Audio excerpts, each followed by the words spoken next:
wanted to ask you about season 2 now that it's started rolling out and what the reaction's been to people seeing Jane struggle the way she's had to since the Insight firing. It's so great that people are watching her struggle. I requested it. I think it was already a plan of the writers to have Jane fail and struggle and spiral, but people are loving it just because it's so true to life. I think everybody kind of expected that Jane would get fired and then she would get accepted back to Scarlet, and that's not true to life.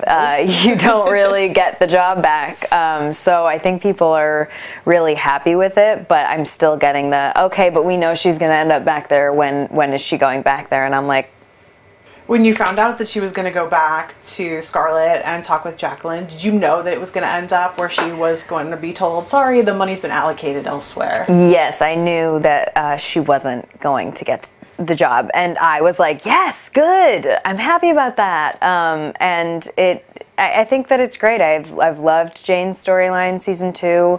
I think it's been it's a lot more fun to watch her struggle and to watch her try out these different types of media, you know, gossip columnist, freelance, and I think that that's just so fun because you get to see her outside of the office. So much of last year was us in the office and what that looked like. So I love sort of watching her in a coffee house too and struggling with computer issues and things like that. Typical things that normal folks have to do. And it's also nice to hear from people in media that is true to their experience, because when you're playing a role where you have a career that like somebody actually has, you're like, well, I hope that I'm portraying it correctly. So it's nice to hear from people that they're like, that happens to me all the time. Can we talk about Jane's love life this season, which has been really interesting? Yes. And what do you think Ben like does for her? You know what I mean? He's a very different type of gentleman than Ryan. Yeah, I think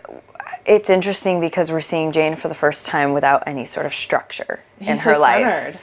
He's so centered, he's so secure in who he is and what he does, and I think right now, being that Jane's whole life apart from her personal life is up in the air, she's searching for something with structure. So to find Ben, that gives her a little bit of that. Yeah. But then Pinstripe comes in, and Pinstripe is the dangerous, doesn't represent structure, and he's kind of not the safe choice for her. And right now I think she's really feeling like she needs to give the safe choice a go. Mm-hmm. But what I like about this season is we've continued to see Jane put Pinstripe in a box of, well, you have never said any of these things, but I don't think you want monogamy, and I think you're a player. And, you know, she makes all these assumptions about his character and who he is, and this season you're just going to continue to see him disprove that and show up for her, which is going to cause a little bit of confusion for her and where she stands in her love life.